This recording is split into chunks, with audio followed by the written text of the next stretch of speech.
नमस्कार दोस्तों, success point YouTube channel में आपका स्वागत है। तो दोस्तों आज परसेंटेज का जो है पार्ट 2 लेकर आए हैं। पार्ट 2 चलेंगे दोस्तों क्वेश्चन पर। थोड़ा इसको पतला कर देते हैं। चलते हैं दोस्तों क्वेश्चन पर। क्वेश्चन कहता है कि चीनी के मूल्य में 30% की वृद्धि हो जाने पर 30% की वृद्धि हो जाने पर परिवार ने अपनी खपत इतनी कम कर दी कि चीनी का खर्च में केवल 10% का वृद्धि हो। यदि मूल्य वृद्धि के पहले चीनी खपत 26 किलोग्राम था तो अब खपत कितना हो जाएगा। दोस्तों समझना है बात को। कहता है कि चीनी के मूल्य में जब 30% की वृद्धि हो जाती है, ठीक है, चीनी के मूल्य में 10% की वृद्धि हो जाती है तो परिवार जो है उस 30% की बदले अपने खर्च में 10% का ही वृद्धि कर पाता है। तो वास्तविकता बात यह है दोस्तों कि जब 10% का ही तो खर्च उठा पाता है ज़्यादा, तो वास्तविकता क्या है कि चीनी जो जब 26 केजी हो रहा था पहले, तो अब कम होगा। तो दोस्तों डायरेक्ट चलेंगे 26 से। 26 इंटू जब पहले क्या होता 30% की वृद्धि हो गया। 30% की जब वृद्धि हो गई, ये कितना वृद्धि कर पा रहा है, ये कर रहा है 10% की सिर्फ वृद्धि कर पाता है। तो 0 से 0 कैंसिल, 13 दूनी 26, 11 दूनी 22, 11 दूनी दोस्तों 22 केजी ही अब चीनी हो पाएगा। 22 केजी ही चीनी अब इस्तेमाल कर पाएगा, क्योंकि 30% चीनी की वृद्धि हुआ है और ये 10% तक ही ये खर्च में बढ़ोतरी कर पाता है, इसीलिए 22 केजी अब चीनी खरीद पाएगा। चलते हैं नेक्स्ट क्वेश्चन पर दोस्तों। नेक्स्ट क्वेश्चन है हमारा, चाय के मूल्य में 25% की वृद्धि की जाती है, कमी हो जाती है। कमी हो जाने पर एक दुकानदार अपनी खपत में इतनी वृद्धि कर दी कि चाय पर केवल खर्च केवल 15% की कमी हो। यदि मूल्य कमी के पहले चाय खपत 30 किलोग्राम था तो अब खपत क्या हो जाएगा। वही कॉन्सेप्ट लगेगा दोस्तों, सेम टू सेम। पहले चीनी कितना खरीदता था 30 केजी, अब दाम दोस्तों घटा है। तो वास्तविकता क्या है, वास्तव में अगर दाम किसी वस्तु का घटता है तो वस्तु अधिक आएगा। कितना दाम घटा है दोस्तों, 25% घट गया है तो 100 से नीचे आएंगे, 75% अब दाम बचा है। ये कहता है कि नहीं, हम 25% तो घटा जरूर है, हम सामानों जो है वस्तु जो है हम 15% तक ही ज़्यादा खरीदेंगे। नहीं, हम 25% कमी जरूर हुआ है लेकिन हम 15% तक ही ज़्यादा खरीदेंगे। तो कितना ही खरीदना चाहता है, ये 85% तक खरीदना चाहता है। इसको कट कर दिया दोस्तों, 15 दूनी 30, 15 पचे 75, ये कट जाएगा 17 बार में, 17 दूनी 34। हमारा आंसर कितना हो जाएगा दोस्तों। अब जो है वो परिवार जो है दुकानदार अब चीनी कितना खरीदेगा, 34 केजी खरीदेगा। चलते हैं दोस्तों नेक्स्ट क्वेश्चन पर। नेक्स्ट क्वेश्चन कहता है कि किसी वस्तु के मूल्य में 20% घटा दिया जाता है, पुनः घटे हुए मूल्य को 30% घटा दिया जाता है। देखिए पहले दोस्तों 20% घटेगा तो 80% बचेगा। फिर क्या करता है, फिर घटे हुए मूल्य में 30% घटा देता है। घटे हुए मूल्य में 30% घटा देता है, मतलब बचा कितना, 70% बचा। 70% बच गया। तो दोस्तों ऐसा सवाल बनाने के लिए क्या करना पड़ता है, ये डबल जो 100 है, एक 100 को हम रख लेंगे परसेंटेज वैल्यू के लिए और एक 100 को काट देंगे इससे ऊपर से। कितना हो गया, 8 सती 56 हो गया दोस्तों। नीचे क्या बचा है, 100 रखें परसेंटेज के लिए।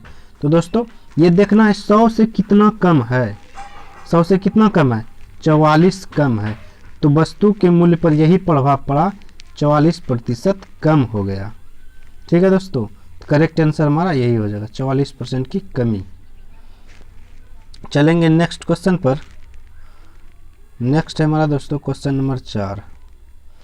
क्वेश्चन नंबर 4 कहता है, यदि किसी आयत की लंबाई तथा चौड़ाई में जो है क्रमशः 20% तथा 30% बढ़ा दी जाती है या जाए तो आयत के क्षेत्रफल में कितना % की वृद्धि हो जाएगी।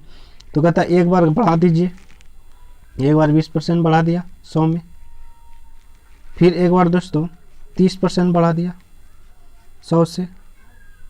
तो 100 हमें दोस्तों रखना है परसेंटेज के लिए, 100 को कटा दीजिए, कितना हो गया दोस्तों 12 गुना 13 क्या हो जाएगा बराबर है 44 से, फिर 44 में 112 जोड़ दीजिए 56 हो जाएगा, 156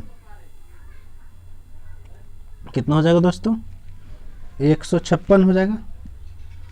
नीचे कितना बचा है 100, ये परसेंटेज के लिए रखें तो कितना ज़्यादा, ये 100 से 56 ज़्यादा है, इसका मतलब 56% वृद्धि हो जाएगा। 56% की क्या हो जाएगा दोस्तों वृद्धि हो जाएगा, वृद्धि। हमारा करेक्ट आंसर यही हो जाएगा 56% की वृद्धि। चलेंगे नेक्स्ट क्वेश्चन पर। क्वेश्चन नंबर 5 है हमारा, करा एक बेईमान दुकानदार है, एक बेईमान दुकानदार समूह, यहाँ समूह नहीं होगा दोस्तों, यहाँ सामान होगा, ठीक है। यहाँ क्या लिखा हुआ है सामान लिखा हुआ है, सामान। सामान खरीदते समय 10% तथा बेचते समय भी 10% की बेईमानी करता है।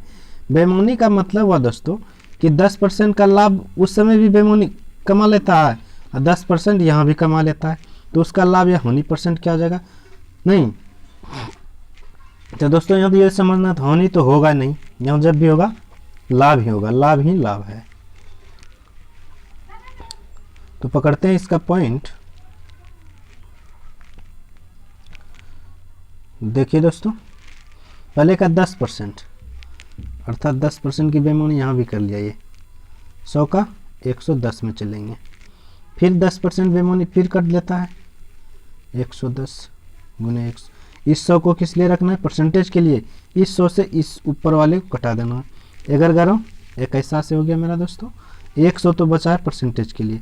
तो देखिए 100 से कितना ज़्यादा है 21 ज़्यादा है, इसका मतलब 21% की क्या हो जाएगी वृद्धि हो जाएगी, 21% की क्या हो जाएगी वृद्धि अथवा लाभ हो जाएगा। जब 100 से प्लस में दोस्तों आएगा तो ये लाभ को दर्शाता है, जब प्लस में आएगा तो लाभ को दर्शाएगा, जब माइनस में आएगा तो हानि को दर्शाता है। इस बात को हमेशा ध्यान रखना है। चलेंगे नेक्स्ट क्वेश्चन पर। नेक्स्ट क्वेश्चन है दोस्तों, कहता है कि एक आदमी अपनी आय का 45% राशन पर खर्च करता है।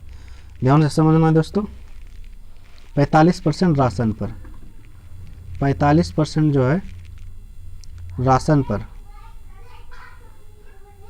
फिर कहता है 15% कपड़ों पर, 15% कपड़ों पर, 15% जो दोस्तों कपड़ों पर, और 20% अन्य पर, और 20% जो है अन्य पर खर्च कर देता है। ठीक है दोस्तों, यदि उसके पास 75 रुपया बच जाता है, 75 रुपया बच जाता है तो उसकी आय बताइए। तो कितना हो गया दोस्तों इसका खर्च, 45 15 60 60 20 80 हो गया खर्च। तो जब इतना खर्च किया है दोस्तों बचा कितना है, तो हमारे पास बचा कितना है, बचा कितना है 20 बचा है। 20% क्या हुआ है, ये सब क्या है परसेंटेज में है, तो 20% बच गया है। तो इस 20% का वैल्यू यही दिया है 75। तो 20% का वैल्यू अगर 75 है तो 100% का वैल्यू क्या हो जाएगा, तो 75 इंटू 100 बटे ये 20 कट जाएगा दोस्तों, 20 पंचे 100। जब 75 को 5 से गुना कर देंगे तो 5 25, हाथ में ले 2 7 5 35, 35 2 37। तो 375 रुपया हमारा क्या हो जाएगा दोस्तों, 375 रुपया हमारा आय निकल के आ जाएगा। यही हो जाएगा हमारा आंसर। चलते हैं नेक्स्ट क्वेश्चन पर दोस्तों। नेक्स्ट क्वेश्चन है, देखते हैं दोस्तों। नेक्स्ट क्वेश्चन कहता है कि राम अपनी आय का 20% पढ़ाई पर। देखिए दोस्तों, राम अपनी आय का 20% क्यों खर्च करता है, पढ़ाई पर। पढ़ाई पर 20%, 30% यातायात पर, 30% जो है यातायात पर खर्च कर देता है। उसके बाद है 25% अन्य मदों पर, 25% अन्य पर खर्चा करता है। ठीक है दोस्तों, देखिए टोटल खर्च कितना कर रहा है, जोड़ देते हैं 30 20 50, 75% तो ये खर्च कर देता है।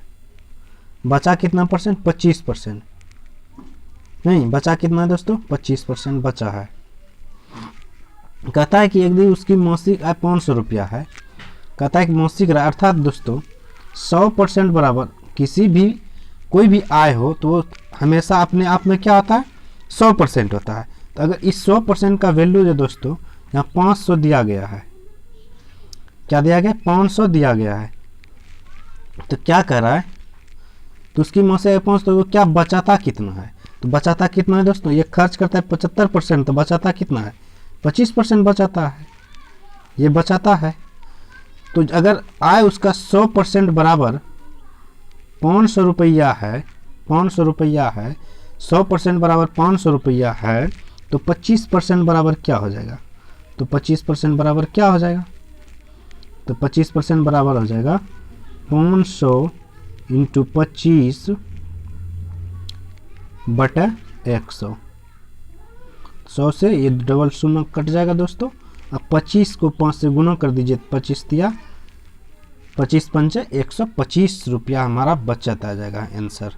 तो क्या आ जाएगा दोस्तों, 125 रुपया हमारा करेक्ट आंसर आ जाएगा। ठीक है दोस्तों, समझ में आ गया। चलते हैं नेक्स्ट क्वेश्चन पर। नेक्स्ट क्वेश्चन है, कह रहा है दीपक अपनी आय का 40% हिस्सा भोजन पर, शेष का 50% हिस्सा यातायात पर और 30% हिस्सा कपड़े पर खर्च करता है। यदि वह प्रति माह 2520 रुपया बचत करता है तो उसकी मासिक आय क्या हो जाएगा। मान लेते हैं दोस्तों कि हमारी मासिक आय 100 रुपया है, 100 रुपया मासिक आय है, उसका 40% हिस्सा तो खर्च कर दिए, तो बचा कितना है दोस्तों, 40% हिस्सा खर्च किए, बचा कितना है, 60% हिस्सा बच गया है। ध्यान से समझना है दोस्तों। फिर कहता है भोजन शेष का, इस शेष का 50% हिस्सा हम क्या किए हैं, यातायात पे खर्च किए हैं, तो बचा कितना, फिर 50% हिस्सा हमारा बच गया है। फिर देखते हैं, फिर कहता है शेष का फिर 30% हिस्सा कपड़ा पे खर्च कर दिया, 30% जब कपड़ा पे कर दिया तो बचा कितना फिर दोस्तों, 70% हिस्सा बच गया।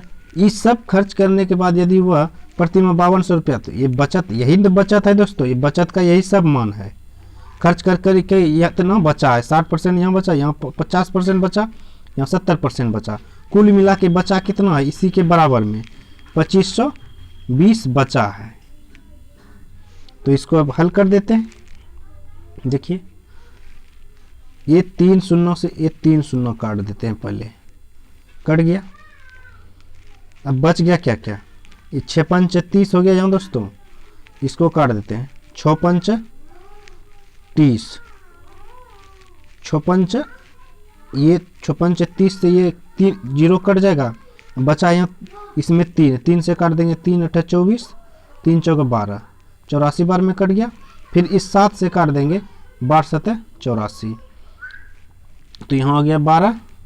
तो ये नीचे का जो है 3 शून्य है दोस्तों, यहाँ आके चिपक जाएगा, तो x का मान हमारा क्या आ जाएगा, 12,000, अर्थात हमारी आय कितना हो जाएगा दोस्तों, 12,000। यही हमारा करेक्ट आंसर हो जाएगा। चलते हैं नेक्स्ट क्वेश्चन पर। नेक्स्ट क्वेश्चन है, नेक्स्ट क्वेश्चन जो हमारा है दोस्तों, एक व्यक्ति, चलते हैं नेक्स्ट क्वेश्चन पर। नेक्स्ट क्वेश्चन कहता है दोस्तों कि एक व्यक्ति अपने आय का 20% हिस्सा भोजन पर, शेष का 30% हिस्सा यातायात पर तथा शेष का 1/3 भाग किराए पर खर्च करता है।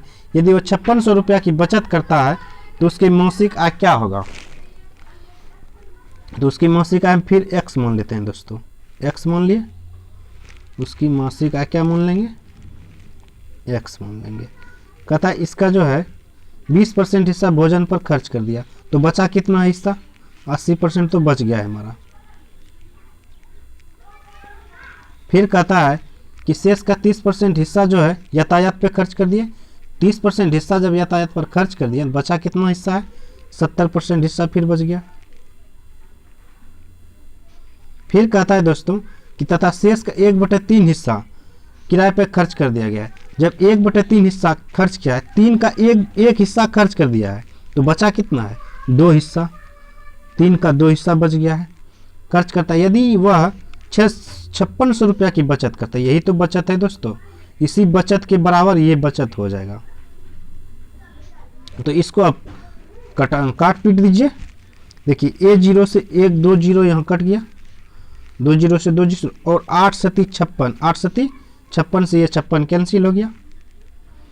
अब देखिए x बराबर 2 से इसको काट दिए 50 बेर में, तो ये क्या हो गया? 50 तिया क्या हो गया दोस्तों? 150। 50 तिया 150, 150 पे ये 2 शून्य, क्या हो गया? 15,000। इसलिए x बराबर हमारा क्या आ जाएगा? 15,000। हमारा आय ही हो गया। ठीक है दोस्तों, समझ में आ गया होगा। तो चलते हैं अगले क्वेश्चन पर। अगला क्वेश्चन है हमारा, अगला क्वेश्चन जो है दोस्तों, अगला क्वेश्चन कहता है कि एक परीक्षा में 30% विद्यार्थी हिंदी में, समझना है दोस्तों, कहता है एक परीक्षा में 36% विद्यार्थी जो है हिंदी में, यहाँ लिख लेते हैं हिंदी, यहाँ लिख लिया 36, ठीक है, तथा 47% विद्यार्थी अंग्रेजी में, इंग्लिश में कितना है? 47% है। अनुत्तीर्ण होते हैं, दोनों क्या होते हैं? अनुत्तीर्ण, ये फेल वाले हैं दोनों। और यदि दोनों में 22% विद्यार्थी अनुत्तीर्ण रहे, तो दोनों विषयों में उत्तीर्ण होने वाले छात्रों का प्रतिशत क्या होगा? तो इन दोनों जोड़ के दोस्तों जो कॉमन आता है, यानी दोनों में जो फेल 22% है, इसमें घटा देंगे, हमारा आंसर करेक्ट आ जाएगा। तो 36 700 क्या हो जाएगा दोस्तों? 13, 4 3 7 1 8, यही तो होना चाहिए ना। 7 6 13, 4 3 7, कितना हो जाएगा? 83। इसमें 22 घटा देंगे, बचेगा कितना? 3 में 2 गया 1, और 8 में 3 गया, कितना बच गया दोस्तों? 8 में 2 गया, कितना बच गया? 6। 61% क्या हो जाएगा दोस्तों? छात्र, ये छात्र किसी न किसी विषय में फेल है। ये छात्र क्या? किसी न किसी विषय में क्या है दोस्तों? फेल है, ये फेल है। तो 61% अगर फेल है तो कितना परसेंट पास होगा? 100 में 61 को घटा देंगे, तो बचेगा क्या? 39% जो है दोस्तों, 39% क्या है हमारा? पास है। समझ गए? यही हमारा पास है। तो दोस्तों कैसा लगा? कैसा लग रहा है ये ट्रिक? समझ में आ रहा है? अब देखते हैं दोस्तों, इसको डायग्राम से बनाते हैं। किससे बनाएंगे? डायग्राम से। देखते हैं, देखिए 2 विषय का बात चल रहा है, तो ऐसे 2 डायग्राम बना लेते हैं। पहला क्या है? पहला है हिंदी, ये हो गया हिंदी, ये हो गया इंग्लिश। जैसा करा वैसा करेंगे। और दोनों विषय ये क्या है? 22 है, 22 विद्यार्थी इसमें। फिर से बनाते हैं इसको दोस्तों, समझना है बात। ये हो गया हिंदी, ये हो गया अंग्रेजी, ये हो गया अंग्रेजी, ये हो गया हिंदी, ठीक है। हिंदी में देखिए, हिंदी में कितना है? 36% है, और इंग्लिश में क्या है? 47% है, ठीक। और दोनों में कितना है? 22% है, दोनों में है 22। तो दोस्तों समझना बात है कि दोनों में तो 22% है, टोटल यहाँ क्या है? 36 है हिंदी में। तो 36 में जब इस 22 को घटाएंगे तो कितना बच जाएगा? 6 में 2 घटाएंगे कितना बचेगा? 4। इस 3 में 2 घटाएंगे तो कितना बचेगा? 1। 14% सिर्फ हिंदी में फेल हो रहा है, ठीक है। इधर अब घटाते हैं, 47 में 22 घटाएंगे कितना बचेगा? 7 में 2 घटाएंगे कितना बच जाएगा? 3। 4 में 2 घटाएंगे बच जाएगा 2। ये हमारा फेल का संख्या आ गया 14, 22 और 23। ये सबको जोड़ देते हैं। 3 2 5 4 9, 3 2 5 4 9, 2 2 4 1 5। ये क्या हो गया दोस्तों? 59%। कहीं तो मिस्टेक हो रहा है। और यहाँ 5 होगा, यहाँ क्या देगा दोस्तों, यहाँ हो जाएगा 5, ध्यान दीजिएगा। यहाँ जो हो जाएगा दोस्तों, यहाँ हो जाएगा 5, यहाँ 25 बचेगा। तो कुल मिलाकर जो हमारा हो जाएगा, यहाँ जो हो जाएगा, यहाँ हो जाएगा 61। तो कुल मिलाकर 61% जो है फेल होते हैं। अगर 61% फेल हो रहे हैं तो पास कितना होंगे, स्वाभाविक है 39% हम पास हो जाएंगे। ठीक है, चलते हैं नेक्स्ट पर। नेक्स्ट क्वेश्चन है दोस्तों, नेक्स्ट कहता है किसी परीक्षा में 80% विद्यार्थी अंग्रेजी में उत्तीर्ण हुआ है। फिर उसी तरह बना लेंगे, इंग्लिश है 80% विद्यार्थी अंग्रेजी में 80% उत्तीर्ण हुए तथा 85% विद्यार्थी गणित में उत्तीर्ण हुए। मैथ में 85% विद्यार्थी उत्तीर्ण हुए हैं